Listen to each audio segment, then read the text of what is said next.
Hey, it's Conrad Thompson, and you're listening to My World. And of course, we couldn't do it without the Hall of Famer himself, the greatest professional wrestler of all time, your friend and mine, Double J, Jeff Jarrett. Jeff, how are you, man? Oh, happy My World Day, Connie. Happy My World Day. Life is good. Got some sunshine here in Hendersonville, Tennessee, as we click record and get this thing rocking and rolling. Coming off a terrible Titans loss, a great Vols win. Cody could not be riding any higher than the Steelers' big win. Tips Burrow got him a win last night. American football is just rocking and rolling for you folks across the pond. No, all good. Alabama, whoo, Connie, I don't even know what to say, but got a good week in front of me. We got Dynamite back on the West Coast. Be my third trip out in 2 weeks. Got Dynamite, got the Summer Ball Summit. We're going to hit all kinds of things. And we are going to be talking about, Conrad, an OG, an original. I got my founder shirt on from TNA today, but we're going to be talking about, I like to call him an original, but man, oh man. Had a lot of laughs with this guy. There's some great stories in here, but we're going to be talking about the one and only Eric Young. But I'll let you kind of steer the ship as usual. Conrad, how are you doing? Tell me about this. How's your weekend? You've dodged hurricanes down on the beach. You're back in the homestead. So how are you doing, pal?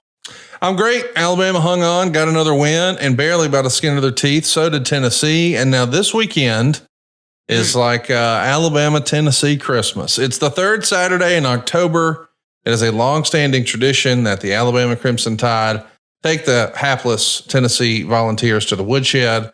And this is going to be the first time in a long time that Nick Saban is not on one of those sidelines. And the result is Alabama is a tiny favorite, 2.5 point favorite, according to FanDuel. We've got 55.5 points set for the total. Alabama comes in at a minus 130 on the money line. Tennessee is a plus 110. That's about as close as it gets.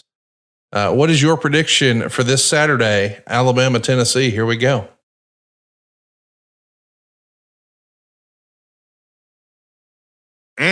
Conrad, you just came right out with like I don't know if you saw on X this weekend, there was a boxing match and a guy got his jaw broke. You just came out with a hard right out. You want me to predict the Alabama-Tennessee game? We're less than 3 minutes into this episode of My World. Conrad, Bama's defense is suspect, but after watching the Vols against the Gators on Saturday, our offense is suspect. Neither program would say is hitting on all cylinders, although both sides only have a loss apiece to Arkansas and to Vandy. So all the upsets going on across the country and college football is something else. But Conrad, what did you say the line is? 2.5. 2.5. And 60% of the money so far has been bet on Tennessee. So it's Alabama minus 2.5, meaning Alabama is a 2.5 point favorite. And for all of you wondering, yes, Jeff Jarrett honors his bets. Yes. Jeff Jarrett is a man of his word. And yes, Jeff Jarrett is going to be painted full body. Cody is going to paint him in the backyard this weekend in crimson with the white A. We're going to have Cody do it right. It's going to be awesome. I'm looking forward because you made this bet last year and you lost. Karen is actually, she's joining in, Connie, and she's like, make sure they have the right address where they're going to ship all this paint and makeup. And I guess y'all have already talked. Is there like some, not spray paint, but like, is there the spray stuff to put in my hair too? Oh yeah. Because I want to see you shaking your head like you do when you're in the ring. No, I want to see it going everywhere. So let me ask you, you and Karen have already had this conversation, or is it you had like Casio or Silva or one of your other minions do all this? Did you talk to Karen, or what's the deal? She's been on our Monday call for the past 6 weeks. We've been doing Monday calls, just getting ready for it. She's got the stencils and everything. If I didn't think you were totally serious, she really has been on a couple of those. She's been on 6 of them that I know. We've been keeping attendance. I don't think anybody is looking forward to this more than Karen Jarrett. Now stop. I know Cody, but y'all got your little Instagram messaging back and forth, and he's talking smack about his Steelers, and he was pulling for South Carolina so bad Saturday. Karen was letting me know, and I said, honey, I've got 0 hour to do. The pay-per-view's coming up. I can't. And she's just like, he literally has already got on Amazon, sent me the link. He wants a South Carolina jersey. I said, let's make it simple. Just get an anti-Alabama jersey. It'll cover every weekend.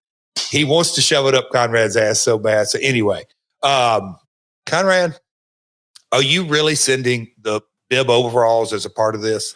Because they started joking, and Cody asked last night. I got in from the pay-per-view. We went out to eat at Chop House, great steak. And Cody asked, kind of stooged it off. And he's like, Dad, are those overalls going to fit?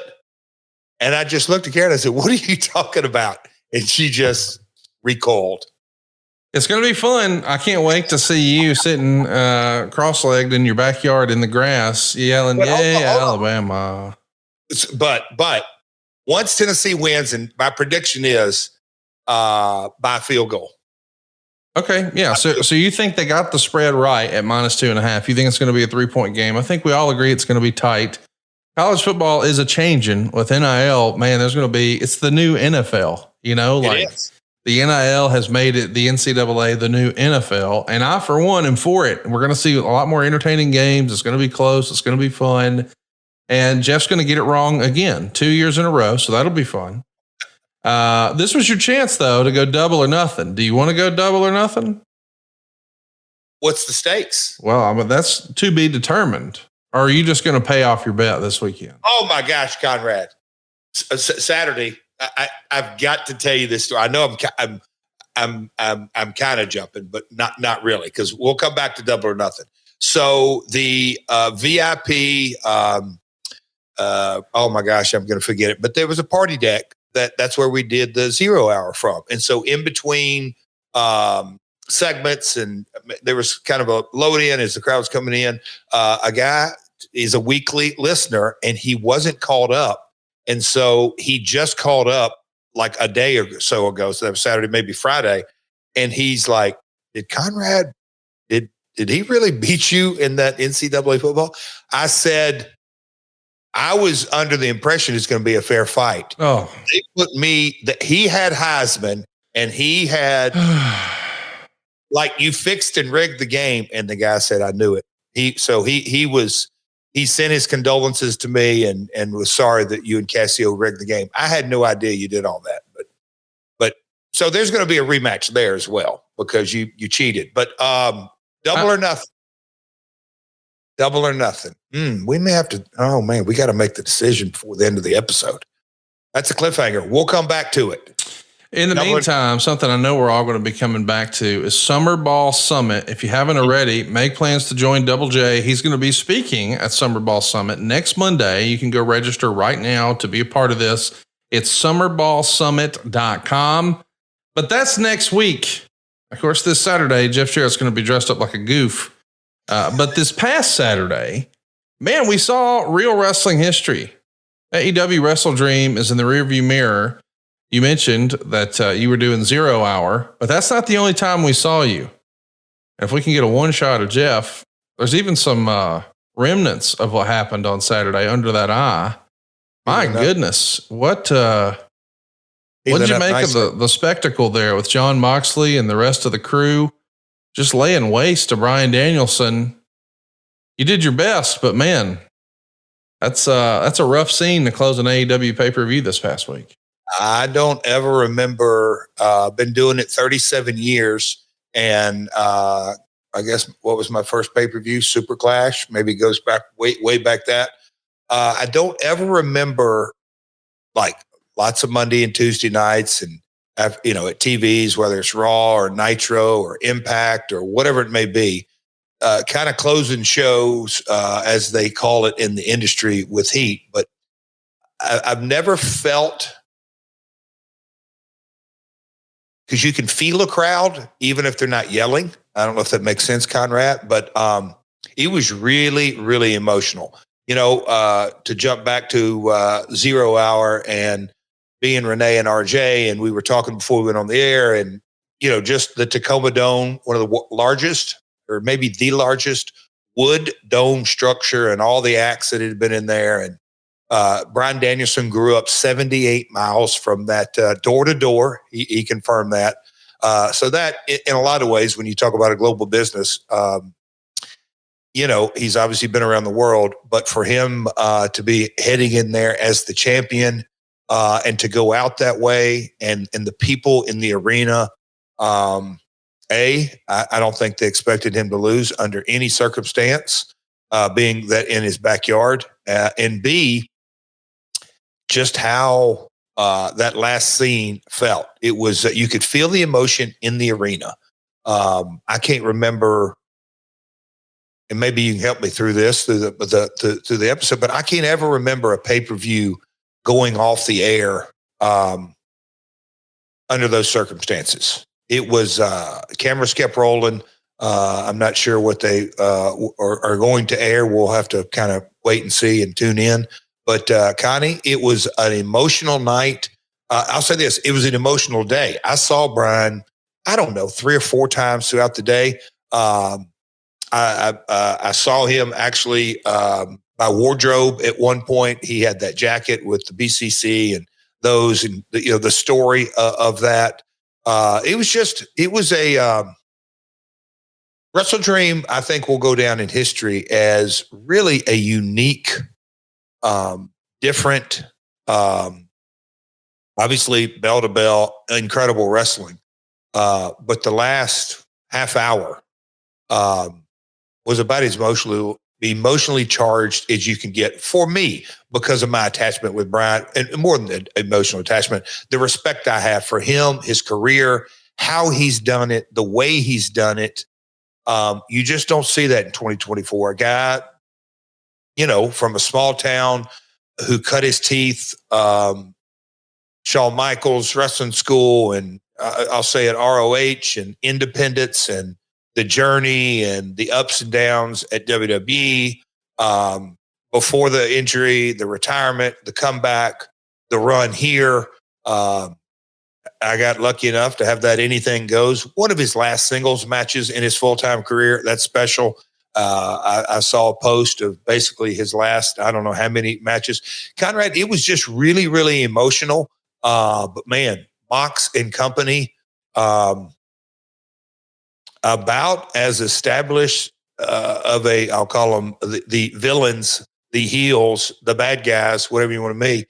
What a statement they made Saturday night. There's no doubt about that.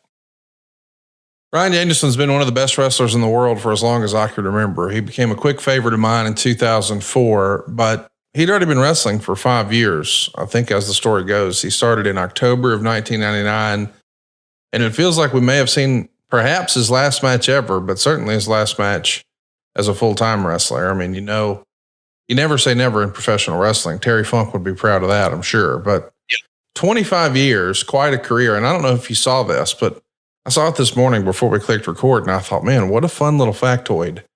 I think Bryan Danielson's last match on Monday Night Raw was against Seth Rollins. His last match on SmackDown was against Roman Reigns.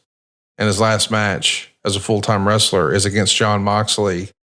Who would have thought the Shield 10 years ago would have the impact on the industry they've had, right? In that, no coincidences, only convergences with Bryan, and doing the statistical research and looking at it. There was a lot of history made. If you're a stat nerd, which I am, and continue to grow kind of in that deal, Mox is the first 4-time champion. Bryan, going into that match, was a 9-3-1 record against Mox, so heavily in his favor. Just all kind of stats you can just roll up and roll up and roll up. But that stat that I saw that you're just talking about, you kind of look over the last 15 years. When did the Shield get established? 14, 13? Yeah, we'll call it 13. May have been 12. Doesn't matter. So about the last 10 years. And Bryan, the Yes Movement, I don't know exactly when all that took off, but just those 4 guys have played, Mox jumping over and Roman's ascension and Seth, just all four of them, unique. But yeah, when you threw that stat in, it's the cream always rises to the top and it stays. Well, we are excited that you guys are staying with us, and we hope you'll stay tuned after these words, because these are important words. I'm talking about our friends at Mando. This is whole body deodorant that I just don't think you can avoid. I have to admit, I didn't think that I needed this. I thought this was kind of silly when I saw my wife rubbing cream on her hands. And I said, "What are you doing?" And she said, "This is deodorant." And I'm like, "Wait, what?" I was only familiar with stick deodorant. Well, it turns out, buddy, she knew a thing or two about a thing or two. How about Mando's whole body deodorant? It's safe for your armpits. We all know that. But it's also safe for your package. That's right. Dave Silva has been slathering up his cock and nuts with this stuff for a while, and he's getting more attention at home. He's even sticking it down in his smelly belly button. He's got it in his stinky crevices, his stomach folds, his butt cracks, even his nasty ass feet. And now he can sleep inside the house again. He's finally housebroken, and it's all because of Mando. Hey, we're having fun with this, but this is a real deal badass product. Mando, I'm talking about, is created by a doctor who saw firsthand how normal BO was just being misdiagnosed and mistreated. Here's what you need to know. Mando's whole body deodorant is powerful enough for the strongest, toughest body odor, like that Dave Silva level stink.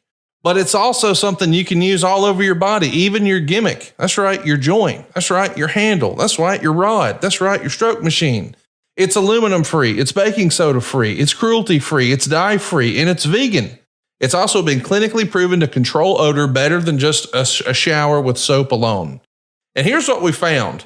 If you were to take your finger and stick it between your asshole and your scrotum after 12 hours after a shower, and you took a big whiff, and then you rub some of this Mando in the grundle area, in the taint area, between the scrotum and the asshole, and you did it with Mando, 0 out of 10 is the stink. Now, I'm just saying that's going to give you confidence when it's time for a little sexy time, if you know what I mean.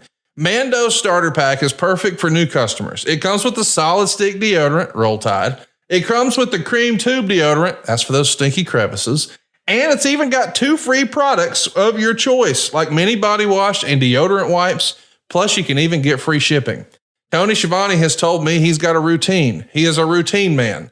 The first thing he does when he gets to the building, right before he goes on television, he goes in his announcer locker room, he puts on his penguin suit, and he reaches down in his bag, he grabs some of these deodorant wipes, and he rubs them around the tip of his penis. He wants to make sure that it smells good for you at home. He runs it right up the crack of his ass. There used to be doo-doo there, but now there's no stink there, thanks to Mando. We've got a discount code to get you hooked up on our favorite smelling whole body deodorant on the market. New customers can get $5 off a starter pack with our exclusive code. That equates to over 40% off your starter pack. Just use our code MyWorld at shopmando.com. That's shopmando.com. It's time to smell better naked. Your partner will thank you. Jeff, what's your tank smelling like these days? Well, you know what? I was just going to give you a little testimonial that, if you talk to any coaches, they will tell you a high school or a middle school boys locker room has the worst stinking smell. So you know who a daily Mando user is? Code Dog. All right. Yes, Connie. Karen, I guarantee you if we could get her on here to do a testimonial, those wipes, the whole line, shopmando.com, she would be screaming at the top of her lungs. I can assure you that. A huge believer. I won't get into any details, but I would say the Queen would give Mando a strong endorsement. Couldn't do a read like you, my man, but Roll Tide on Mando. What you do is you take the cream and you put it on these 2 fingers. What? It's a YouTube special right here, folks. Shopmando.com. Use the promo code MyWorld.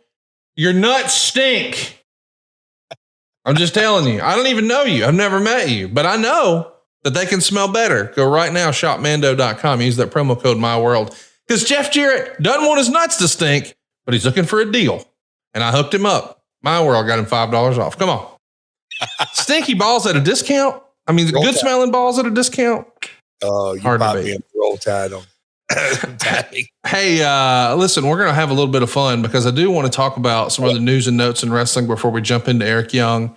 Okay. I don't know if you saw, I mean, it's already been well established that John Cena has announced he's going to do like a farewell tour. He's going to finish his in-ring career at the end of 2025. So we're a calendar year and change left before John Cena hangs up the boots. And over the weekend, Tanahashi from New Japan announced the same. He's doing a farewell tour just like John Cena. And what's ironic is when Cena was on top here in America, Tanahashi was on top in Japan. And I saw a lot of people who really followed the New Japan scene who would say things like Tanahashi's sort of like the John Cena of Japan as far as star level and placement on the card, importance to the promotion and things like that. And to know that they're both doing farewell tours next year, that's pretty interesting. I like that. What'd you think? It's wow. So catch me up. Tanahashi announced that this weekend. Yes. Okay. So I think that means Wrestle Kingdom next year at the Tokyo Dome is probably his farewell. If I had to guess. 2026 or just coming up? Not 3 months from now, 15 months from now. The exact same fucking timeline as John Cena. The same time. Oh, Cena said he's closing it up at 25. You're pitching the show for 2026. It's 7 days later, Jeff. God. What are we talking about, Jeff? It's a fucking week, bro. Has got you all wound up. You're all out of sorts. You are. You know what? Tanahashi, you've been there in Japan. Is your taint stinky today? Not anymore. I got Mando. Okay. Tanahashi has more charisma that you have to kind of look. A lot of folks and they may or may not have seen him, but when you hear a Japanese crowd roar as a Tanahashi match is, I'll say, picking up steam. It is a very, very inspiring. The people love him, and that going back to the 101, the emotional connection, that is going to be an incredibly lucrative farewell tour. And what a perfect time. It's coming for New Japan. Hats off to all of them. That's very, very cool to kind of see. That's that's exciting. I'm curious to see kind of the different stops along the way, what they do, how they present it. That's a big thing in NASCAR, Conrad, and I don't want to go in a rabbit hole here, but, over the last, 5, 7, 10 years, and I used to follow it a lot closer than I did, but when a driver would know that they're in contract year and this is going to be their last year, they go ahead and announce it. And when they go to every track, it's some, memories and different VIP meet and greets, and it's just they just completely blow it out. Yes, make a boatload of money off of it, but it's a real special thing for the fans. It's the last time they're racing on the track. And so Tanahashi will have a lot of, we both know the world of lastmatch.com. So there's going to be a lot of last matches in that year, last match in this venue and that venue, all those kind of things, which will be super special. So congrats. What a career, and incredible, almost unparalleled, Tanahashi, when you truly know the legend of Tanahashi and how he came up through the ranks and the legendary title runs and all that. So, wow, parallel with Cena. Let me throw something at you. Cena versus Tanahashi. It's got to happen next year. Interesting. Wouldn't it be cool too? I mean, I'm not suggesting we extend it, but I'd love to see Cena before he hangs it up in a Tokyo Dome show. That'd be wild. And I realize New Japan has a great affiliation with AEW, and that makes it politically difficult. But Tanahashi versus John Cena in the Tokyo Dome, I'm not suggesting it should happen, but I am saying we got to see Bryan Danielson in some cool arenas this last year. Some cool venues that maybe we didn't think we'd see. I mean, we saw him at Wembley, and we saw him at Arena Mexico and some others. It'd be neat to see John Cena check some of those boxes. But yeah, Tanahashi announced January 4th, Wrestle Kingdom 20, January 4th, 2026. Yep. That'll be his last match. Speaking of New Japan, we are going to talk about Eric Young, but before we do, Zack Sabre Jr. win the big belt. He's the New Japan heavyweight champion. He beat Naito.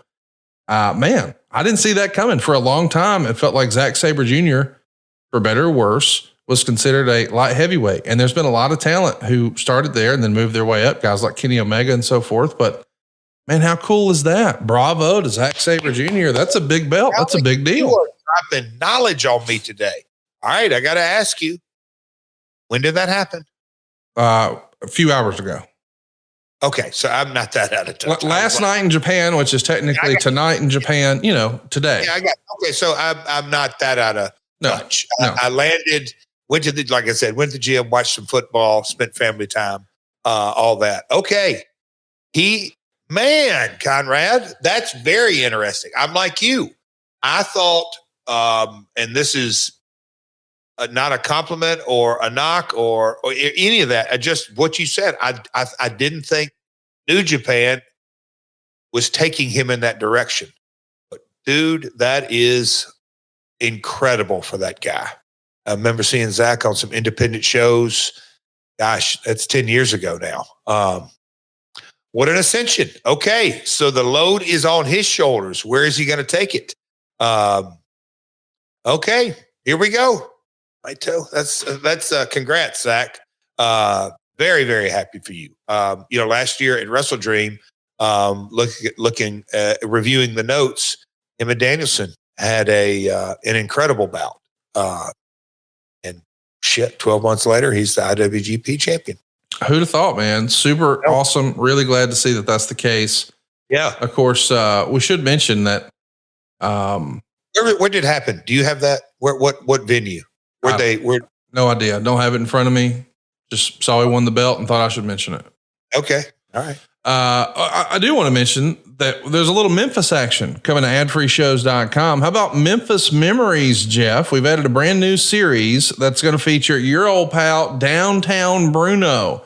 Now, you may be familiar with his work in the WWF as Harvey Whippleman, but my goodness, Bruno Lauer, long before he was the man in New York running around with Sid and all the others, he was a big part of Memphis wrestling. And a who's who came through Memphis, whether it was Randy Savage or Stone Cold Steve Austin or Hulk Hogan or The Rock or The Undertaker, The Ultimate Warrior, Sting, so many others.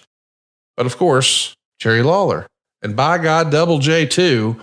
Bruno was there for a lot of these legends to get their start. And then, of course, he spent decades behind the scenes with the World Wrestling Federation. This is going to be fun, man, and it's exclusive to adfreeshows.com. How about Downtown Bruno telling some stories? It's going to be fun, isn't it? I saw that come across the X thread. Connie, I had the biggest smile on my face because it did. It took me back to. I can see it right now. My dad had his desk, and he kind of a bigger chair, not like this. He'd always lean back in it, but there was two chairs, and the table set in between it had all the wrestling magazines that would come in all the time, and I'd have to sit there and thumb through wrestling magazines as my dad was on the phone waiting for different things. But one time he hung up the phone. He said, "Hey, we've got a guy named Bruno Lauer, Downtown Bruno." He said he's from Fort Duquesne Boulevard and went through all this. And a guy named Goliath, Judge Dredd. I mean, he had some characters coming down, but that's when Bruno came. And Bruno was a young man like myself who came down, but man, he immediately put his roots.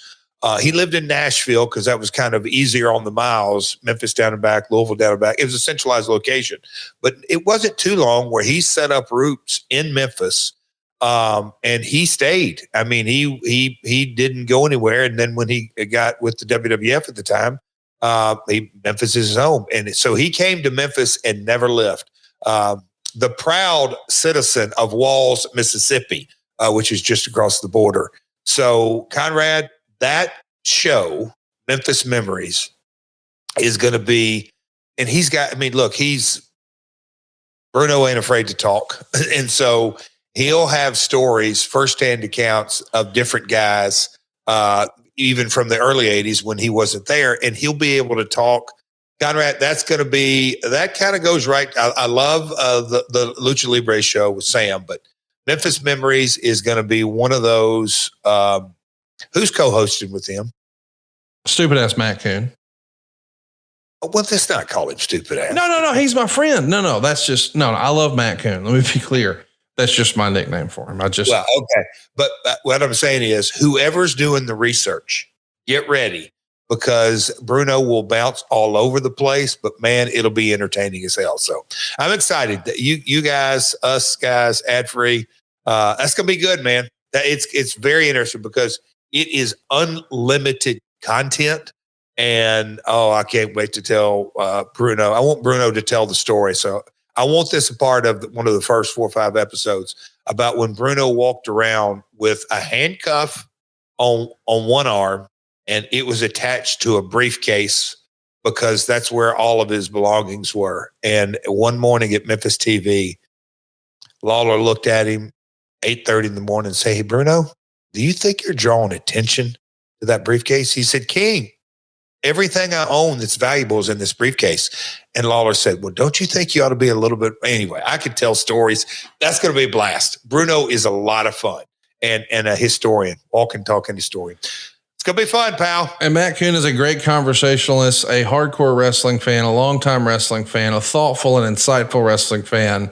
It's going to be a conversation like no other that happens on adfreeshows.com. Of course, it's Memphis Memories, and it is now another piece of our offering, along with Learning Lucha with Sam Adonis, Tully Vision with Tully Blanchard, Monday Mailbag with Mike Chioda and Nick Patrick, The Book with David Crockett, Poddin' Ain't Easy with The Godfather, Lex Express with Lex Luger. Man, there's a whole host of bonus content, more than 100,000 hours, more than you can possibly even consume, all waiting for you right now at adfreeshows.com. Jeff, our topic today, man, is a big one. It's your old pal, Eric Young. And Eric Young is a story like almost no other in wrestling, a story of perseverance. I mean, this dude was around the Ontario and Michigan Indies starting way back in like 1998. And he bounced around and even worked for Scott D'Amore's Border City Wrestling. And I think Scott D'Amore and that whole Team Canada thing, that was a half-ass shoot. He had a group of guys he was bringing down to TNA in the early days, right? Yes. Gosh, I don't even know where to start. So, we'll jump off right there because the early days of TNA, we've covered different angles in different episodes, macro, micro, and everything in between. But kind of as we laser in on Eric and his run, if you will, that perseverance comes to mind. But if I had to give a subtitle of Eric, is that there was, and I'm not a baseball team player, if you will, but basketball, football, you have position players and all that. But I know baseball, they call him a utility player. But there's nothing Eric, heel or babyface, opening match, main event, and everything between. He could be slotted in anywhere, and that is to me his biggest gift, is that there wasn't a role or a position that Eric would receive and that he couldn't succeed in. An incredible talent and very, very diverse in conveying his emotion. Vince used to always say it's in the eyes. Eric's eyes could tell a story. You could look at his eyes on camera and know if he's happy or sad. Can't say enough cool things about this. Is going to be a fun episode. But it all started from Scott D'Amore when I landed on, hey, I'm gonna have to get some type of, we'll call it an agent, a coach, a producer, but basically a right hand man to help me in the early days of bell to bell. What's going to go down?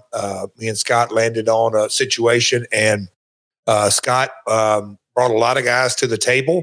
And there was other guys, JB and Jeremy Borash and others. But certainly Eric, that was his initial pipeline. And man, oh man, am I grateful that he was willing to make the trips in the early days. I love looking back at the history of the early days of TNA. I mean, you would see that Eric Young filled out some just random X Division tag matches towards the end of 2003. But when you guys really start the Team Canada for the World X Cup and make that a priority in the spring of 2004, I mean, what a photo you got there. The young Petey Williams, Robert Roode, Johnny Devine, and of course, Eric Young. We're spending a lot of time today talking about Scott D'Amore and his influence. I want to quickly give a shout out. Scott has launched his own promotion, and it kicks off this weekend. It's the debut show, Maple Leaf Pro Wrestling. From what I understand, that's like the old Jack Tunney territory, right? Yes. Yeah. And Scott, through the years, he owns quite a bit of that. Oh man, I'm not going to do it. Service, the IP, the library, the tapes, all that but it's Canadian wrestling. Yes. But I'm trying to think of what the promotion exactly was called. But man, there's archives. The teaser pieces that are out, the promotional pieces. It is going to be, it's going to appeal. And this is, depending upon how you view the industry, it is going to have a very, very wide appeal.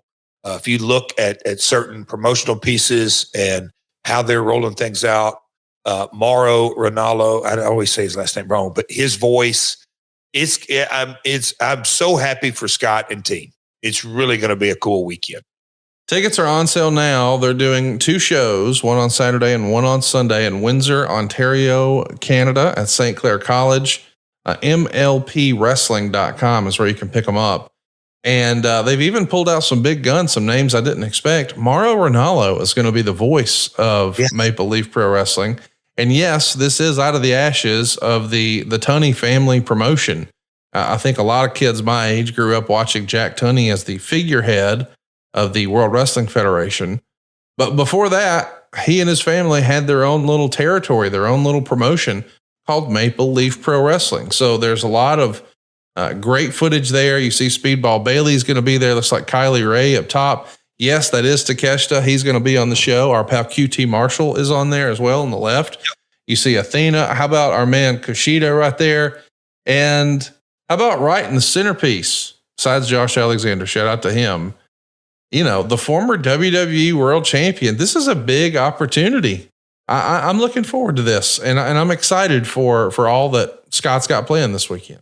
Me too. Raj, formerly known as Jinder, one half of AAA's tag team champions with his partner Satnam Singh, managed by the Last Outlaw, but I digress. But no, excited for those guys and back on track. But yeah, Eric, roots in Canada, my man, big time. Team Canada and Team Japan are going to be taking place as a part of the offering from the World X Cup. We haven't spent a lot of time talking about that, but I do like the idea. Team Canada, Team Japan, Team Mexico. Who deserves some of the credit for this World X Cup concept that you guys were trying here? That would be me. Okay. I was a big believer in, we tried, we succeeded in some things, failed in others, but I wanted to give that X division, going back to how are we different? How can we present things different? And so when you put, Team Mexico, Team Canada, Team USA, Team Japan, it gives, whatever international flavor you can get. The Olympics is probably the easiest analogy that, every 4 years, the world comes together and there are individuals that you've never heard of before, but since they're from, whatever country, you identify with them and you connect with them and everything with that. And, ironically, Team Canada, Jack Evans, Teddy Hart had floated around. Obviously, both of those guys probably had a little bit more indie cred, if you will, but things didn't work out. They were booked elsewhere. And when we landed on these 4 guys, when I look back now, I knew they were good talent, but my gosh, what a real nucleus of multidimensional. But the early X division, and you just showed a couple of pictures: Jerry Lynn, Chris Daniels, Bobby Roode, Eric Young. Team Mexico had AAA stars. Team Japan. So it was diverse, and it really did. It set the X division apart in programming because we could have singles and tags and 8-mans and 6-mans and different gimmick matches, but it elevated, in my opinion, the X division because it highlighted just how athletic those guys are. We haven't spent a lot of time talking about Jack Evans and Teddy Hart. They did have a big reputation for being, kind of the Young Bucks before the Young Bucks were a thing, as far as just the spectacular stuff you could see from an aerial perspective. I mean, a double moonsault was a thing that people started talking about because of Jack Evans and Teddy Hart. But it did feel like they had, I don't know if attitude problems were the issue, but you certainly read about in newsletters where there were whispers that, hey, they weren't easy to do business with. Was that your experience, or were they just simply in high demand?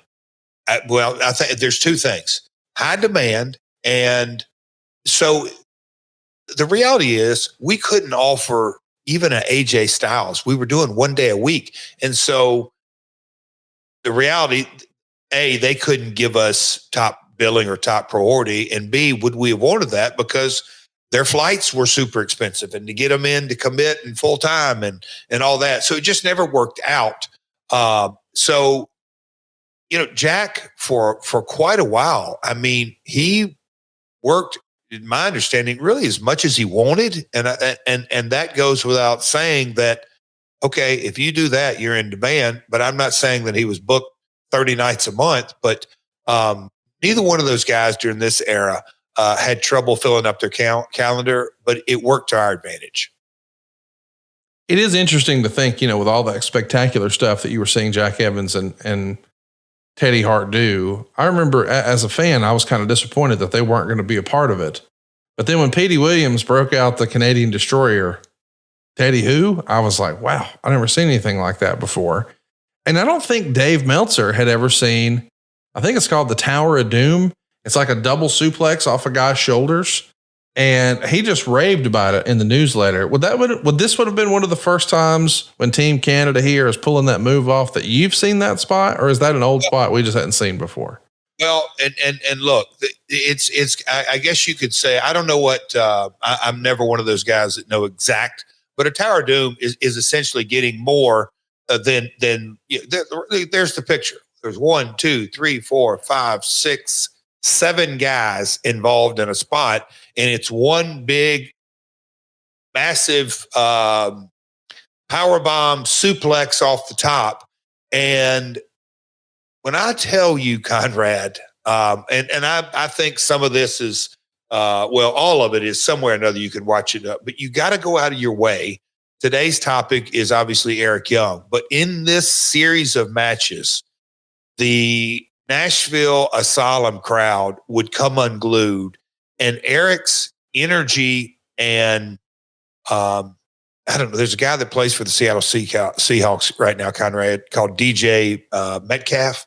And you see some stuff that's gone viral on his athletic ability. And you go, oh, okay, he's not like us. He's super athletic. AJ Styles in his early days, before he became so polished and grew and character development and all, everything, but he relied a lot on his athletic ability. A lot of nights you would just go, okay, he is on a different level athletically. I think right now we're seeing Will Ospreay, but the other night, Takeshita, Ricochet has shown his athletic ability, but Eric has during this era, his athletic ability kind of jumped off the page in these tags or 6-mans or 8-mans. But the thing that I noticed, Dutch Mantell noticed, the crowd noticed, is that not only is he athletic, but man, the charisma in his reactions, it just set him apart from Team Canada in a good way. Just super, super charismatic. And I don't want to give analogies like Terry Funk or different folks, but Eric had his own style, and you felt his emotion, whether it was happy, sad, glad, angry. He's in agony, he's in pain, whether he's scared, everything. He really knows how to convey energy. He really, really impressed Dave Meltzer. There's consecutive observer issues where Dave says something like, let's see if I can find it here. Young takes great bumps. And then the next week, Young took one of the greatest bumps anyone had ever seen. And this is where we're starting to form a tag team of Eric Young and Bobby Roode, and they're going to have a great series of matches against America's Most Wanted. We know that Dave was really high on Eric Young's bumps, and I know a lot of days you hear, or a lot of times now these days you hear veterans say things like fundamentals, and I know that annoys a lot of the new generation. But Eric Young seems like he's impressing people with his selling and bumping and fundamentals. Who else was becoming a big fan from an office standpoint in TNA behind the scenes? Everyone, honestly, it depended on what era we're specifically talking about. But I honestly can say that there were just breakout performers, and I'm not downgrading flat back bumps or knowing how to work a basic match and the fundamentals of, I wasn't around, but it was my understanding, maybe class 4, class 3, class 7. I mean, Eric's first few classes, he caught on to wrestling immediately. So the fundamentals, I guess the most simplest term would be, they came naturally to him. But again, it depends on, it's like hearing different music. A lot of folks you're hearing the same song, but everybody interprets it differently. Dutch, early days, I can draw money with that guy. It would be his kind of comment. You got to give JB. We're going to talk about JB in this episode because he was the producer, editor, the Predator, as far as produce and edit, and he shot it. A very, very kind of a breakout scene. But JB would come like, damn, he was entertaining. And I just looked at it and, when you put a group together, the feeling that I always got, and it was taught to me, and you just like, can I say this as a truthful statement? When you put, my old group, have a little fun here, but when you put Rick and Tully and the Andersons together, I don't think anybody would ever say, that's weighing Rick down. He doesn't need those guys. No, those 4 made everybody better. Now, obviously, you had J.J. Dillon. I looked at Team Canada that way. I love Bobby Roode. We've talked about that on an episode when he did a promo backstage, and I was producing it. So I was right by the cameraman, and Scott was in my vicinity, and Bobby Roode let out a hell of a promo. And I think it was after he'd had a match. I looked to Scott and I said, "Are you ribbing me? WWE really passed on this guy? You're telling me he's not signed?" Well, when those 4 guys came together, it was like they made everybody better. The whole team got lifted. Yes, they're all, Petey's not Canadian, but the whole team got lifted on the branding. But Eric had the charisma, and those 4 guys put together made the group special. What an incredible performance he puts in. And I want everyone listening to this to go out of your way to check out Turning Point. This is the Turning Point pay-per-view, last month was the Turning Point. That was December. But January 2005, Final Resolution. Yep. Boy, what a show this is. It's available for free right now on the TNA YouTube. I would encourage you to go out of your way to see it because the match is incredible. And check out what Dave Meltzer wrote. I can't believe this is real. The combination of a super hot crowd and 2 match of the year candidates more than made up for some weak matches in the middle of the show. Between Eric Young wielding the spirit of Terry Funk, which is not to slight the work of Chris Harris, James Storm, and Bobby Roode in that tag match, followed by an Ultimate X, you had 2 of the best back-to-back matches in the history of United States pay-per-view. And this is free, available for you right now on the TNA YouTube. This is the 7th match on the card. It's America's Most Wanted, and they're going to be challenging Eric Young and Bobby Roode for the tag straps. They get plenty of time, 19 minutes and 12 seconds. But there was an opportunity where Storm does a spinning head scissors on the entrance ramp. Eric Young is the guy who's going to take that bump. And when he hits the metal mesh that you guys would walk down to the ramp. And he comes up with a giant scrape on his forehead. He's got a golf ball size egg there. He's probably knocked loopy. He's going to be a 30-year-old Terry Funk for the rest of the match. Dave Meltzer would write, "It was just an incredible performance. He was taking bunks like Terry Funk all over the place. And he closes his review of this match, he being Dave Meltzer, saying, I don't think you'll ever find a match this good on a pay-per-view in history that gets less votes for best match on this show. 4.5 stars. He absolutely loved it. We said earlier, man, Bobby Roode and Eric Young against AMW was just classic tags. But if you're going to watch one of those, this is probably the one. What do you remember about that night in Orlando? And I'm going to say this with all due respect. By this point, them as a team, I hate to say that, I expected it, Conrad, in a lot of ways. Now look, we're talking, God almighty, can you believe that? It's 20 years ago. Yeah. But, they were young guys, but the chemistry that those four, look, AMW was staples. They were staples of the Asylum as well, homegrown. And we got to Orlando and kind of had to work out a lot of kinks and get it up and running. And, the cadence and the Fox Sports Net and everything that kind of we had to roll along. But, when you're looking on a whiteboard and you have the pay-per-view coming up this Sunday and you have to figure out, suggested times and all that. When you look at those four and knowing, man, this is just what we do here on the pod, the inside baseball, when you know that you have DeMore as a manager, but in this situation, you have Roode and Young as heels, you say, how much time can we give them as opposed to, okay, what do we think they can go? Because when you, in my mind, Conrad, you kind of look, when you're trying to time a show, you kind of look at, let's say 7 or 8 matches and you go, okay, what does it need? What is a point where you go, okay, that's too much time for them. That's too much time for them. So you kind of look at different segments that way. I always would look at those guys and go, okay, they can go 15, they can go 25, or they can go 35. It's all going to be good. And they're going to want as much time as possible. That's how, to me, during this era of TNA, I looked at those guys. I expected them to have the best match every night.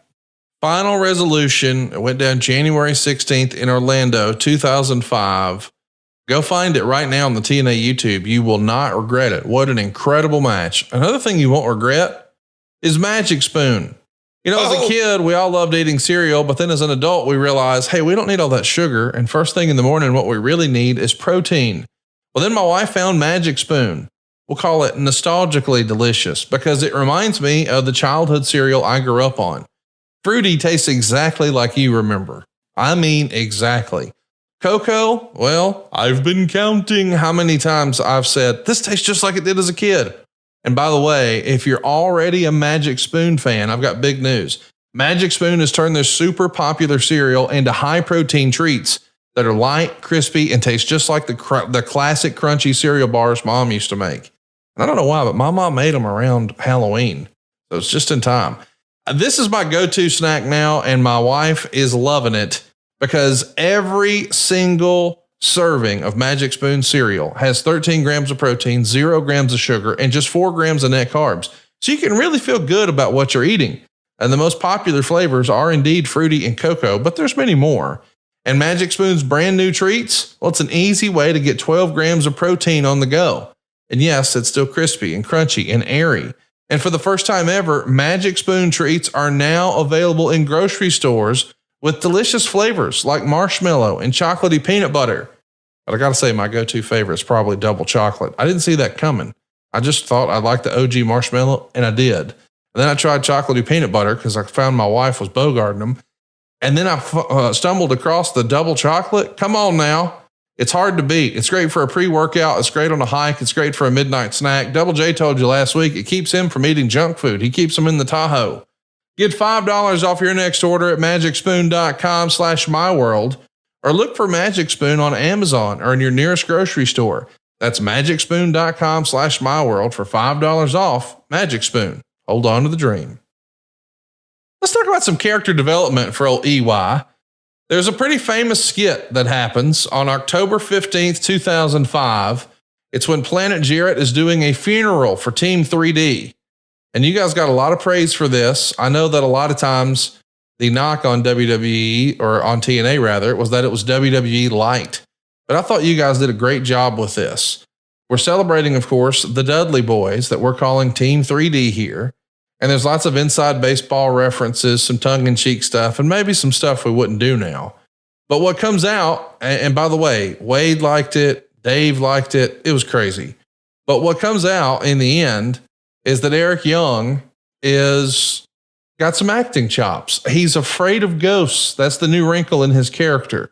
And he's even going to be compared to Butters from South Park. Where does this come from? How did you know that this was something he was capable of doing? I mean, we've seen what a talented in-ring performer he was, but we're seeing some real character work, some in-ring chops. Talk to me about Eric Young and his performance in the funeral. Oh, man.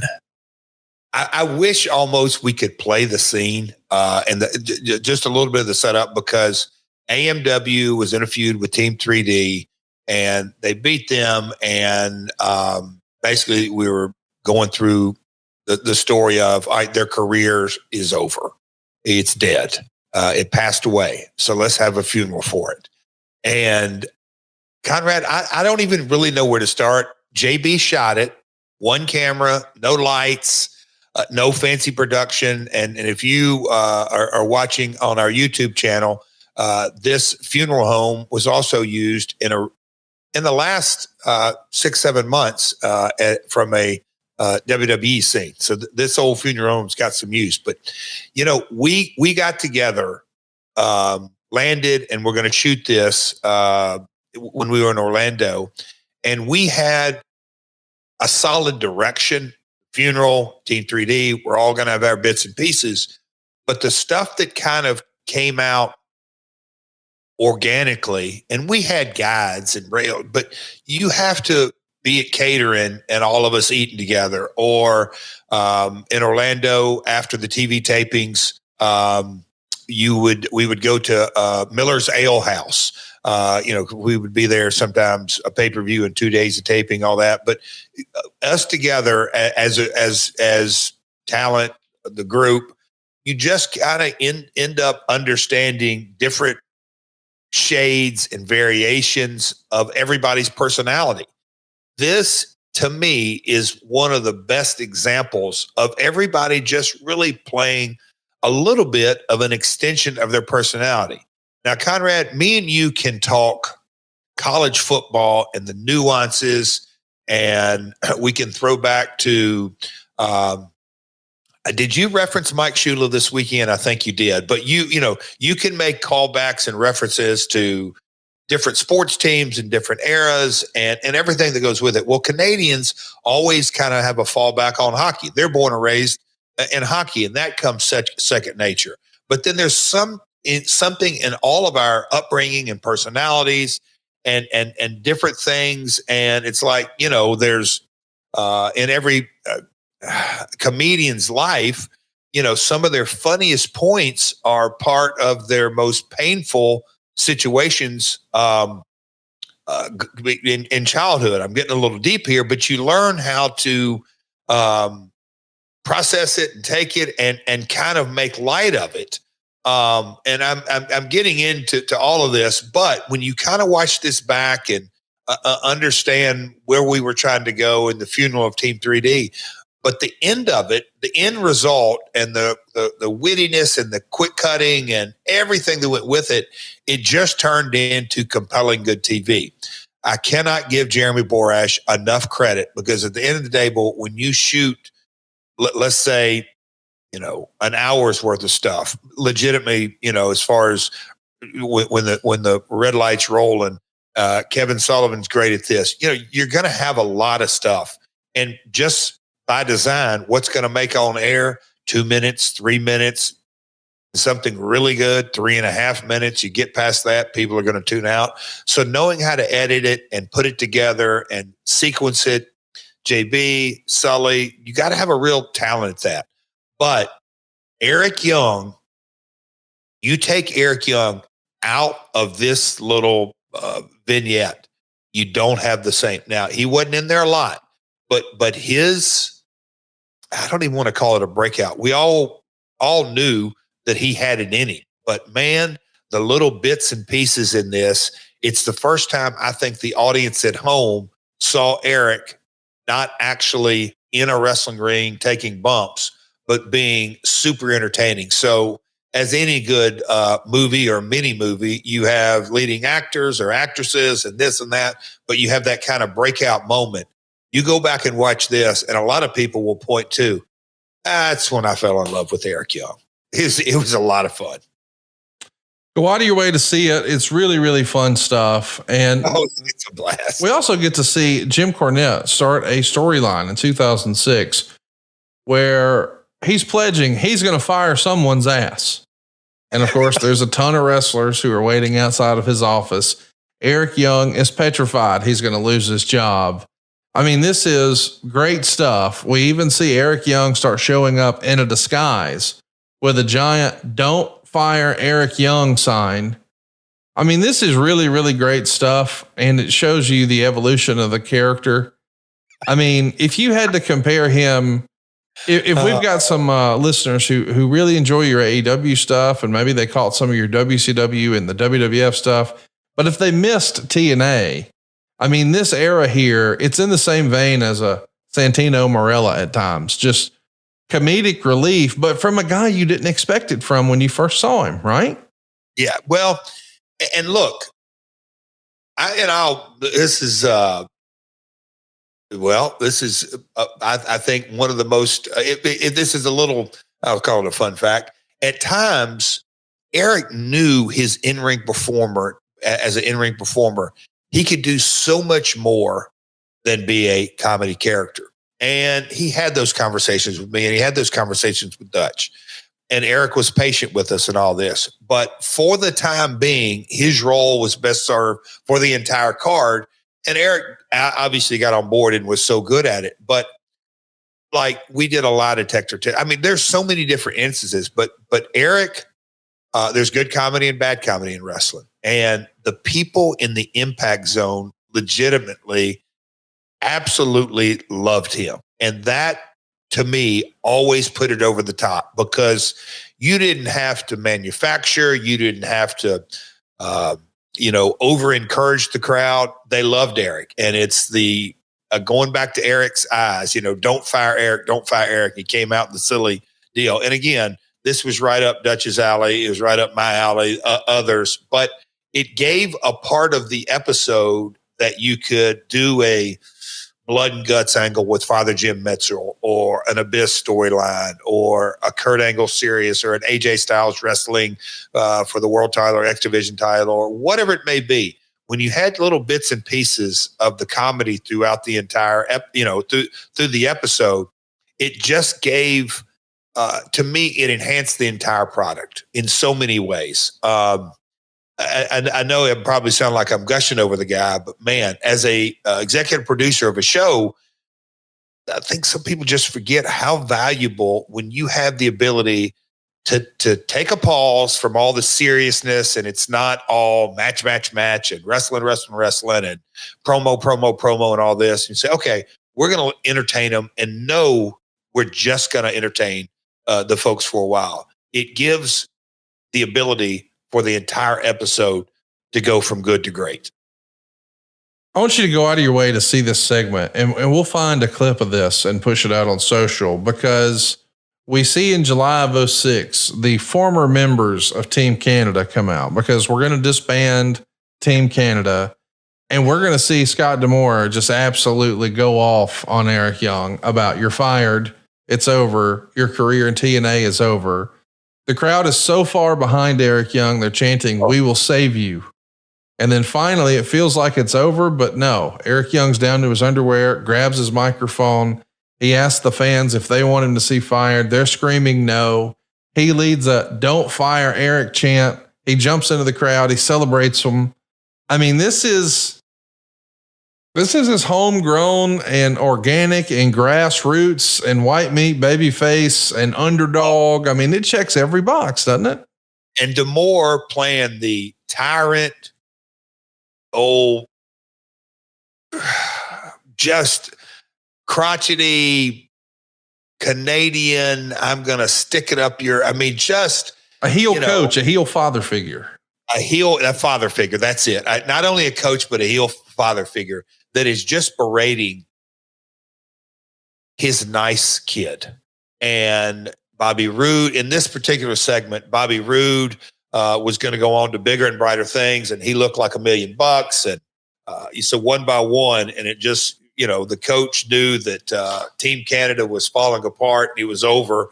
They were going to put the whole team to bed. And here is this son of a gun who's the cause of it all, because they put all of it on him. He's the reason that Team Canada fell apart. And it naturally kind of fell into place. And there was a photo that was just that Silva just put up of Eric with his head down and getting emotional. And I can remember the segment that I was, doing it live, but obviously when we got it in post, I'm like, man, get the close-ups, because Eric, he looked like literally that, not a teenage boy, like an adolescent. I mean, like a kid, like 10, 11, 12 years old, that he's getting berated and he's trying so hard not to cry. It's one of those deals that he's not going to cry because he's a tough guy. And man, the people just got so consumed and got behind Eric. It really, and we're going to get into a lot of fun on the superhero days, but the people that they look, Cornette and the story and all this was, set up again in an organic manner. I'm going to fire somebody. Never mentioned Eric Young, but Eric's paranoia, and that was a part of his personality. He was paranoid Eric, and later we had him taking nerve pills that calmed him down. Anyway, I had so much fun.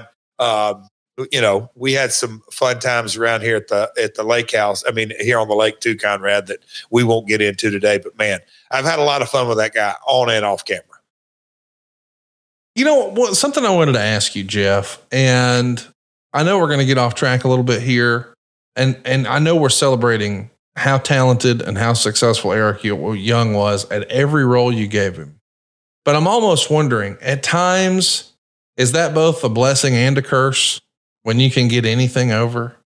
Because I do feel like there's certain talent that can only work when they're presented a certain way. So because they don't veer off and try and take chances, when you're writing a story, when you're producing a story and putting together a show, you sort of know where that piece fits.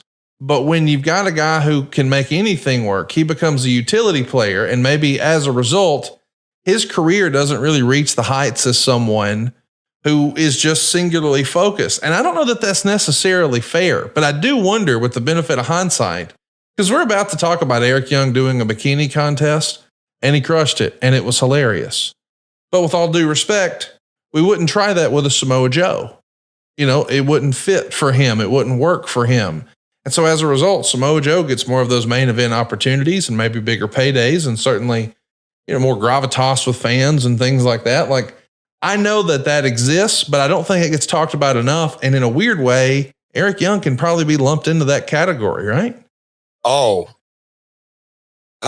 boy. Story time. Let me give you a little story that the first time this was rolled out to me, and I just kind of went, oh, yep, I can see that. So Eddie Gilbert, Doug Gilbert, brothers here from Tennessee, their father was named Tommy Gilbert. He was a longtime tag team partner of my grandfather, Eddie Marlin. But my dad, I can't tell you how many road trips that I took with my dad in this type of conversation. My dad would always kind of use Tommy as, there's nowhere on the card that Tommy couldn't be used. Opening match, main event, single, tag, heel, babyface.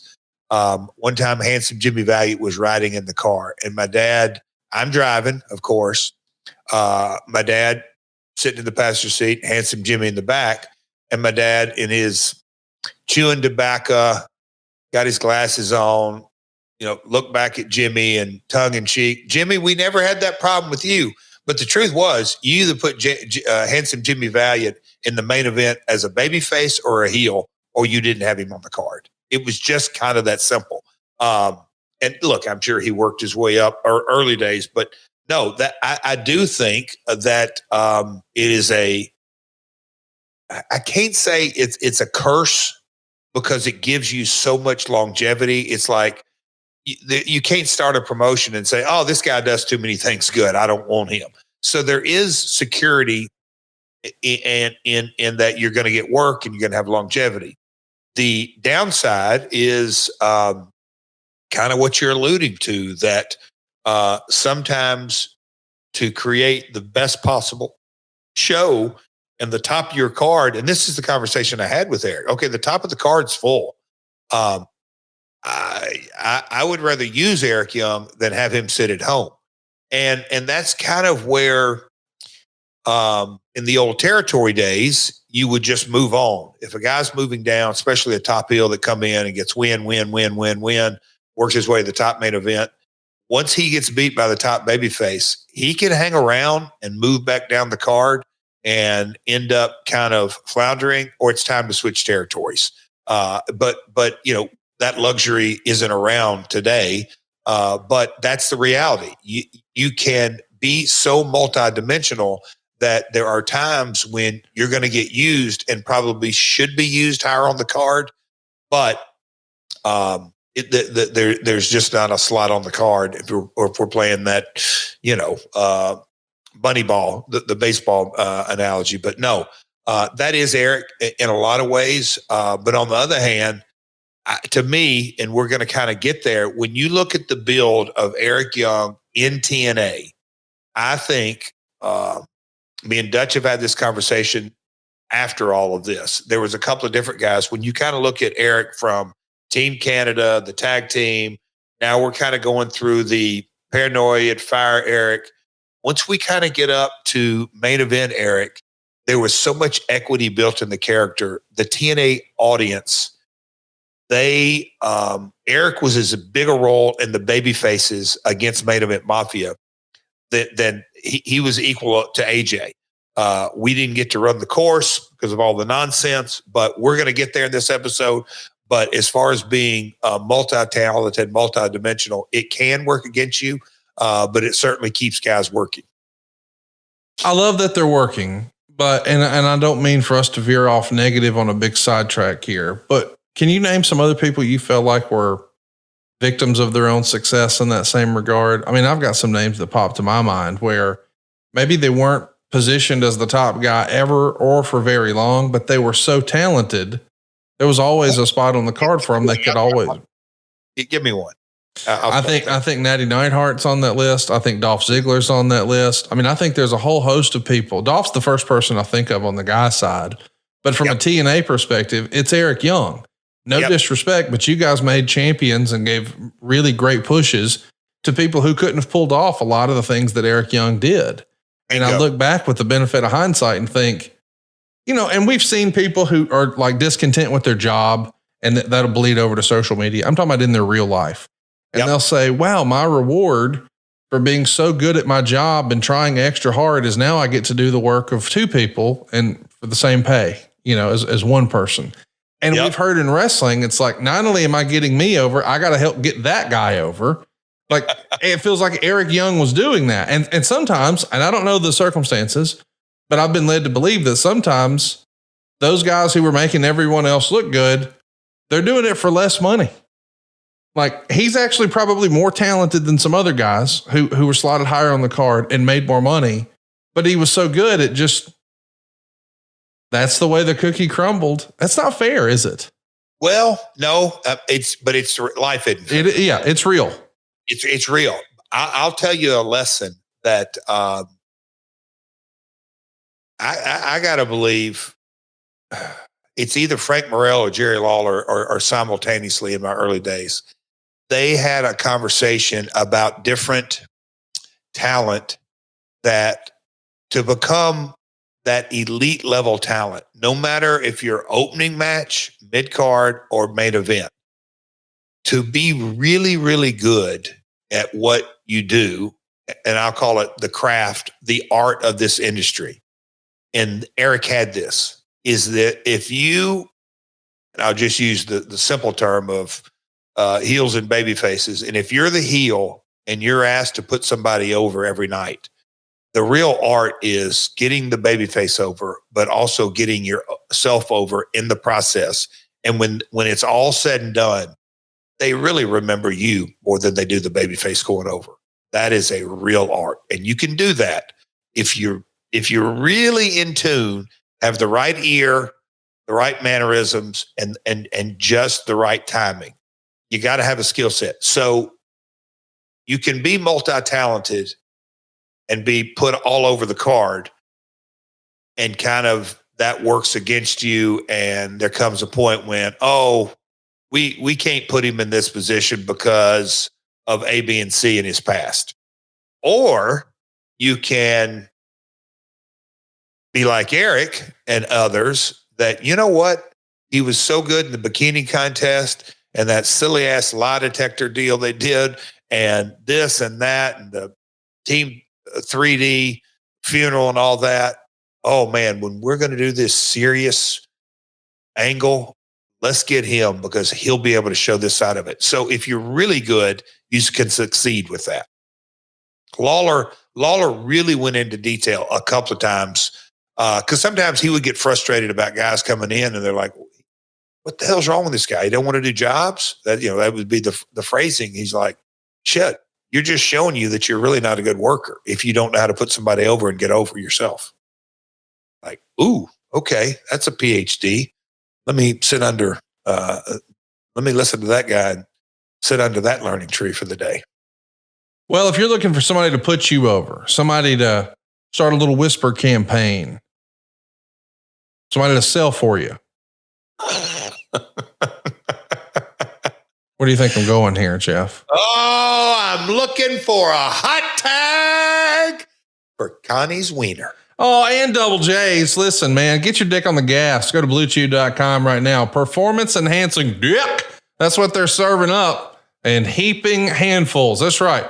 You got a one-hander, you got a two-hander, you got a three-hander. I don't know what you got, but I know it'll be as God intended when you go to bluechew.com. That's where you're going to start learning about leaving lasting impressions. We're talking about going 60 minutes Broadway, 2 out of 3 falls, no holds barred. What are we doing? Blue Chew is a unique online service that delivers to you the same active ingredients as Viagra, Cialis, and Levitra, but at a fraction of the cost and in a chewable form. Now, the process is simple. You sign up at bluechew.com, you consult with one of their licensed medical providers, and once you're approved, you'll receive your prescription within days. Blue Chew's tablets are made in the USA, prepared and shipped directly to your door, and the best part is it's all online. That means no visits to the doctor's office, no awkward conversation, and no waiting in line at the pharmacy. Take them anytime, day or night, so you can plan ahead or be ready whenever an opportunity arises. Blue Chew wants you to have the confidence to perform at your best. So discover your options at bluechew.com. And we've got a special deal for our listeners. Try Blue Chew free when you use our promo code MyWorld at checkout. Just pay $5 shipping. That's bluechew.com. The promo code is MyWorld, and you'll receive your first month free. Visit bluechew.com for more details and important safety information. And we thank Blue Chew for sponsoring today's podcast and Jeff's Wiener. By the way, I want to mention that now is an excellent time to hook up at savewithconrad.com. Monday through Friday, I'm helping people save money, and I'm even doing it on the weekends too. And I'd be delighted to help you. Right now is a great time to start thinking about next year. Here's what I mean. No house payments until next year. Don't get stressed out. The holidays are almost here. We're going to do Halloween, and then it'll be Thanksgiving. Then it's time to go do some holiday shopping, and then it's time for Christmas. And before you know it, you're going to be making a New Year's resolution. Well, let's go ahead and get a jump start on saving money. Isn't that on your New Year's resolution list every year? Real question. You got credit card debt right now? I bet you do. America has more credit card debt right now than ever before. Not only is it a crazy high interest rate, like 28, 31%, but the interest you pay to Discover, American Express, or any credit card, it's not tax deductible, whereas the interest you pay on your mortgage is. Now, really and truly, do you think you can get a better rate than 28 or 31%? Of course you can. But if you could also get a greater tax deduction and you get to skip your next 2 house payments, are you picking up what I'm putting down? Go right now to savewithconrad.com. You don't need perfect credit or money out of your pocket. What you need is someone who cares, someone who can help, someone who can show you the way to get rid of all that debt and get one lower monthly payment. I want you to go check out our reviews at conradreviews.com. You'll see we've got over 1,200 reviews. Our average rating is 4.72 stars. And if your favorite wrestler averaged 4.72 stars for every match, he's a first ballot Hall of Famer in every Hall of Fame. That's what we're doing. Read them and weep at conradreviews.com. The best time to start saving money was 30 years ago. The second best time is today. And if you're carrying around credit card debt, it's not a matter of if I can save you money. It really is a matter of how much. We want to be your mortgage advisor for life. Why not get a quick quote? There's no application fee. There's no credit fee. If we can run the numbers and we can't save you money, we won't waste your time. So get the peace of mind of knowing that you got the best deal for your family, for my family at savewithconrad.com. Yes, we're licensed in your state. Yes, you get to skip your November and December house payment. Yes, you're going to get a cheaper monthly payment. What are you waiting for? Give us a call right now at 888-425-0105. Shoot me an email, conrad@savewithconrad.com, or get yourself a quick quote. Even talk to a live person right now at savewithconrad.com. NMLS number 2129, equal housing lender, savewithconrad.com. Jeff, let's talk about Eric Young, man. This bikini contest is something else. He's going to be doing a bikini contest. I can't believe this is real, with Tracy, and Lord have mercy. Tracy's bringing the thunder. Shout out to Frankie Kazarian for no reason in particular. And then we see our pal, Eric Young here, disrobe, and he reveals that he's got SpongeBob boxers. They start to say, hey, no, that doesn't count. You can't get away with these SpongeBob boxers. That's not a bikini. You did not follow the mission. You didn't handle business properly here. So he strips down from that, and he's got SpongeBob bikini briefs. Conrad. It comes out in the newsletters during this time that Dutch Mantel just loves Eric Young and his quote unquote goofiness, which is why he's getting such a big push. I know you've sort of been heaping praise on, and it's been a lug fest from you, but Dutch clearly a huge fan of all the gaga, if you will, from Eric Young too, right? And look, Dutch, I mean, like the synopsis of Dutch in totality, and he has been a booker in Tennessee and all kind of place. In Puerto Rico, he'll tell you he made his most money in blood and guts angles with Carlos Colon. So that is kind of his origin, from Old Trough, Texas, or Bucksnort, Tennessee, depending upon where he wanted to be announced from.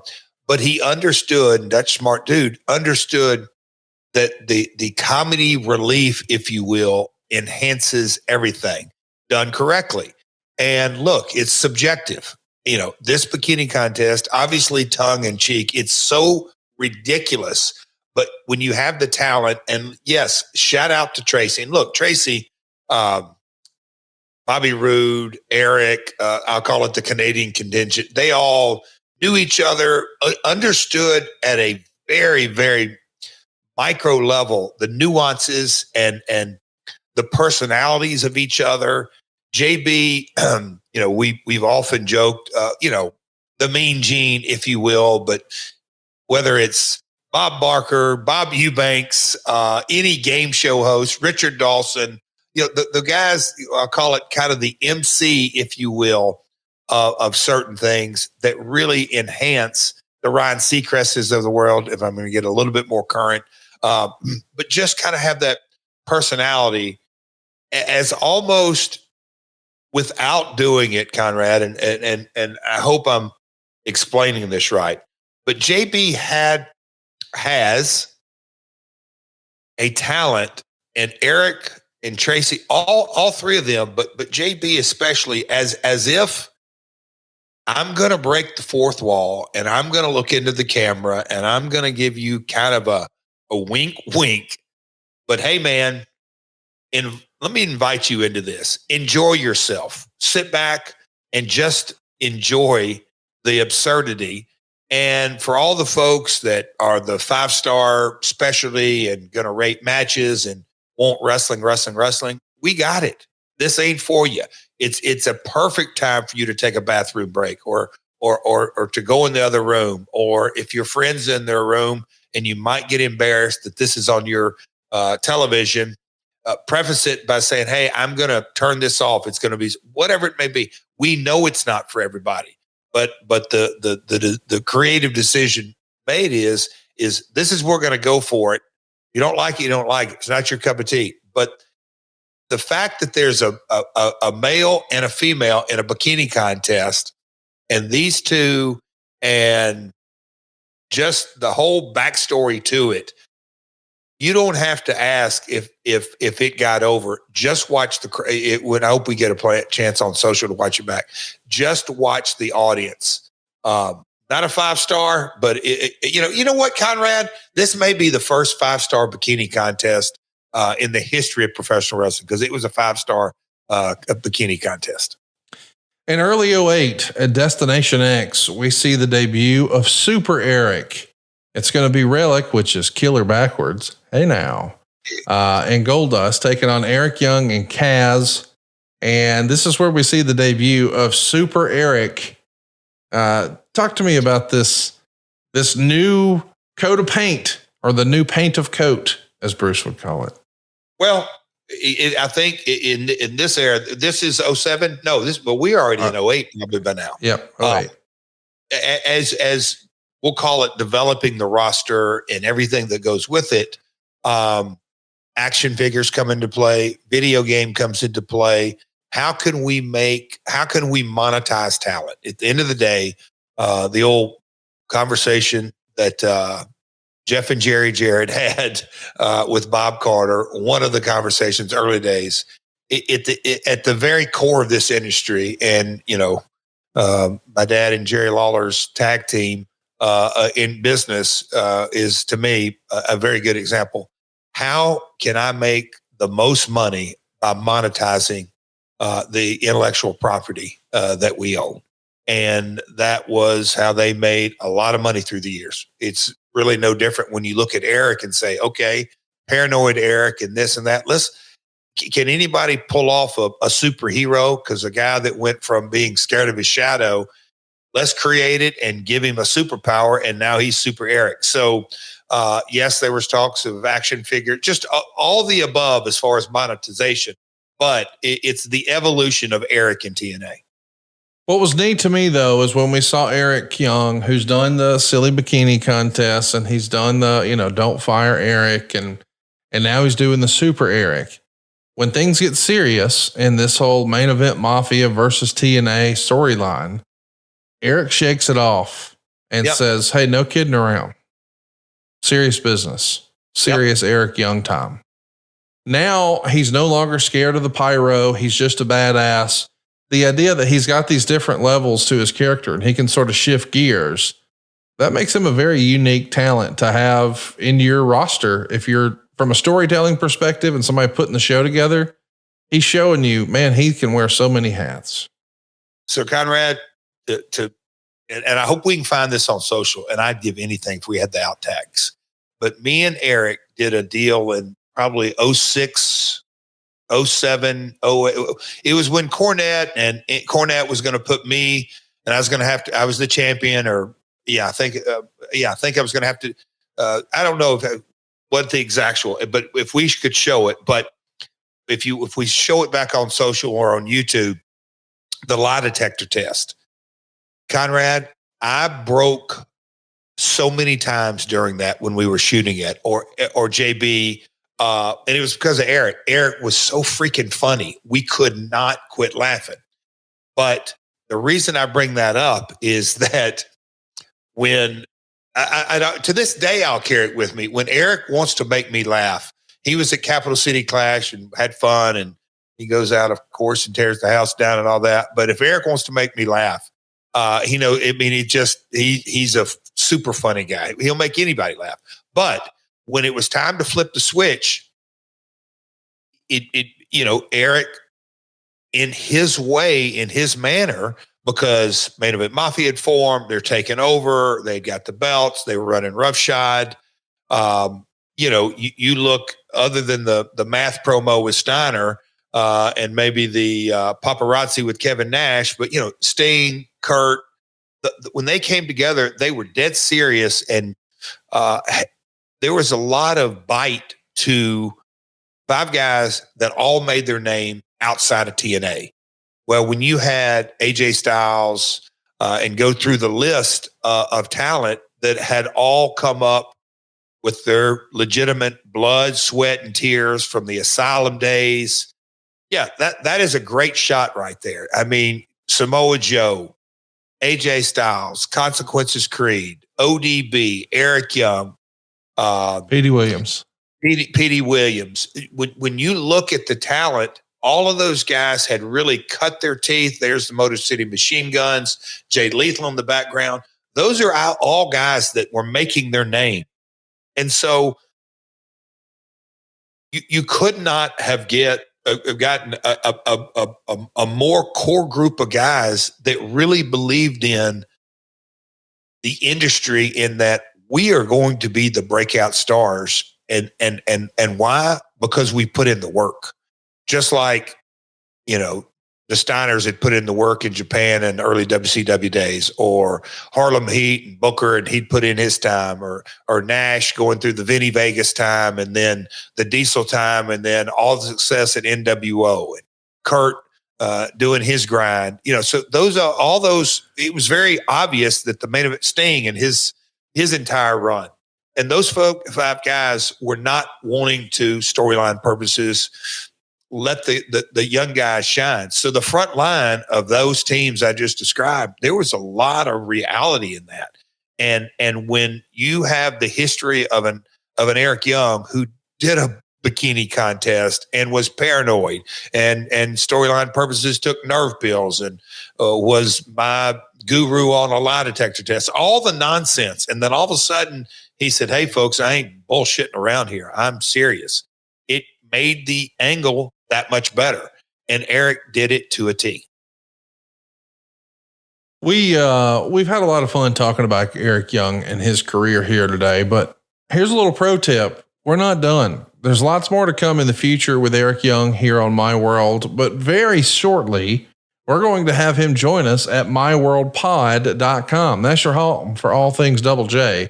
Go right now to myworldpod.com. Be sure to hit that subscribe button, turn on the notifications bell. The story of Eric Young continues. My man's got a new TV show, and we're going to be looking to hook up with him sometime in the near future. So if you haven't already, go hit that subscribe button, turn on the notifications bell. Speaking of which, Jeff, we had a blast last week. You and I did a little hurricane fundraiser and raised a little bit of money for the survivors and the relief effort for Hurricane Helene. And we had an unannounced run-in from Matt Cardona. How fun was that? Hey, straight out of, hardwired Wi-Fi right out of Orlando. Can you believe it? The dude had great Wi-Fi. His speed was, that had to be a brand new modem, Connie, would you not say? It was lightning fast, right in the middle of Hurricane Milton. I am so impressed, and shout out to you, Connie, for securing him and getting him on board. I had a rough day of travel coming back from Spokane. You went straight to your best Wi-Fi buddy and secured it. Connie, thank you, bro. As Paul Harvey would say, the rest of the story lies at myworldpod.com. If you missed it, it's available now. It's totally free. Go check it out. Hit the subscribe button, turn on your notifications bell, and keep those questions coming. We want you to leave a question for us right now at myworldpod.com, because next week it's Ask Jeff Anything. Whoa. You want to talk about Memphis? You want to talk about the new generation of the World Wrestling Federation? You want to talk about WCW in 96 or in 2000? You want to talk about TNA? You want to talk about AEW? You want to talk about Global Force? We're going to have something for everybody next week, and we're throwing you the keys. You're in control of the show. If you've got a question, go drop it right now at myworldpod.com. Be sure to use hashtag AskJeff, and we will find that, and we will be hitting those questions here next week. Jeff, I never know what to expect when we sit down and click record. I'm glad we got to pay tribute to a great friend of yours. He's one of the few guys I don't think I've ever met in wrestling. You've never met Eric? I don't think I've ever met Eric. If I have, it was in passing, and it was just shaking your hand. How you doing? Man, I can't wait, because you guys, what you will absolutely it hit it off. And, I know we're kind of coming to a landing spot here, but, Eric's career, it's really incredible. We didn't touch on his early days at the wrestling school. There's a couple of stories there that we can get in on the YouTube special. We'll kind of get into his world title runs. There's a lot of stuff there. But man, longtime friend. We hit it off from day one. Like I said, been to a lot of the, we'll call it the Jarrett pool parties. He was a staple, caused a lot of havoc on the lake. We had to call in lake security one night because of that knucklehead. But anyway, Connie, I'm going to do your job today. You want to thank Coach Keith and Coach Rosie and who else we got? Mr. Lopez and a few others, Eric Green. Thank them for joining today, Connie. Thanks for joining today, guys. And happy anniversary, Coach Rosie. Today's his anniversary. And my understanding is this past weekend was a birthday at the Jarrett household. Happy belated birthday to the Queen, Karen Jarrett. How about that? The Queen had a big old birthday.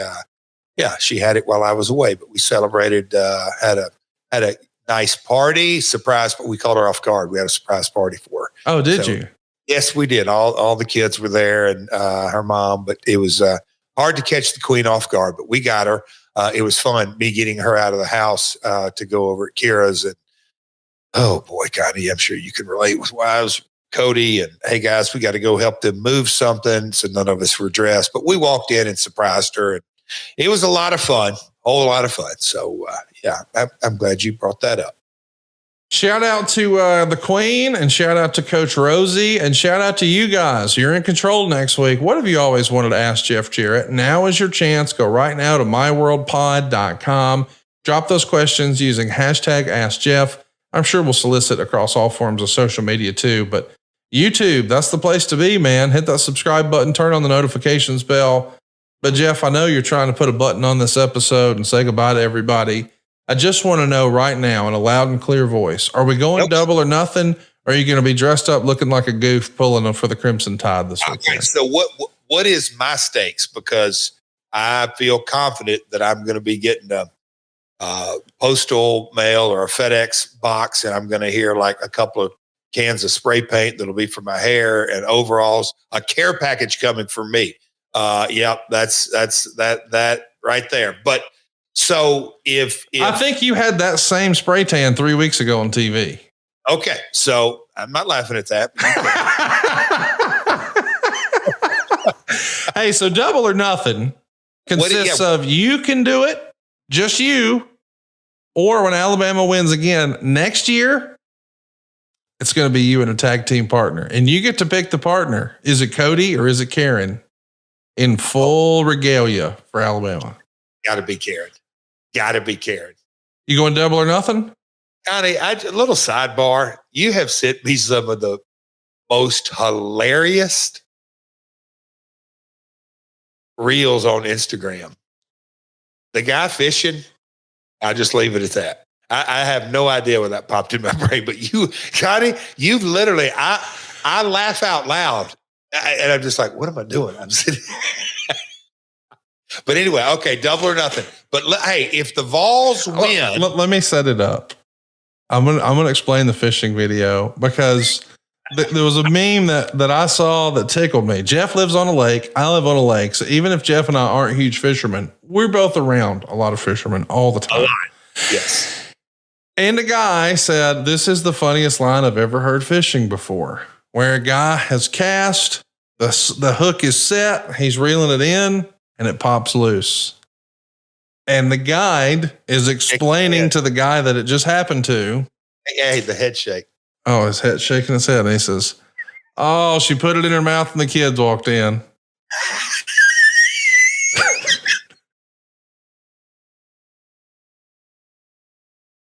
Oh, game over. Game over. I was like, I don't even know. I don't have a bunch of great fisherman friends that I can send this to, but I know Jeff's been talking to some guides and stuff lately. He'll get a kick out of this because if they said that when Jeff was in the boat, he'd just cannonball right in the lake himself. My gosh. Let's hear it, Jeff. I want your final answer in a loud and clear voice. Are you getting painted up like a goof and you're going to be going live on YouTube this weekend? Double or nothing. Double or nothing. The queen will be up for this. She will, because she's all into y'all's Monday calls and all that nonsense. But when the Vols win Saturday, where does that leave us? Well, then you don't have to get painted up, you goof. Well, what the hell do you got to do? I won last year. You haven't paid me yet. You opted for double or nothing. You lost. They lost real bad. They lost real bad. This is getting sticky. Okay. Fired up. Fired up. It's getting sticky. I can't wait until next week, year, when because here's what we're going to do. We don't normally do this, but Megan and I, we're going to make a road trip to Hendersonville. Well, and we're going to come with some cans of spray paint rattling around. And man, when I get to tell Megan that she's going to get to paint the queen. Bring it. Johnny, I got Wi-Fi and the kids walked in. We'll see you next week right here on My World. Peace. What would you do with 2 house payments? Tony Schiavone here to tell you about SaveWithConrad.com. When you refinance with Save with Conrad, you can do so with confidence, knowing not only will you get a great rate, but you will get to skip 2 house payments. You don't need perfect credit, and there's no money out of your pocket. Find out how we can help you skip 2 today at SaveWithConrad.com. NMLS number 2129, Equal Housing Lender. SaveWithConrad.com.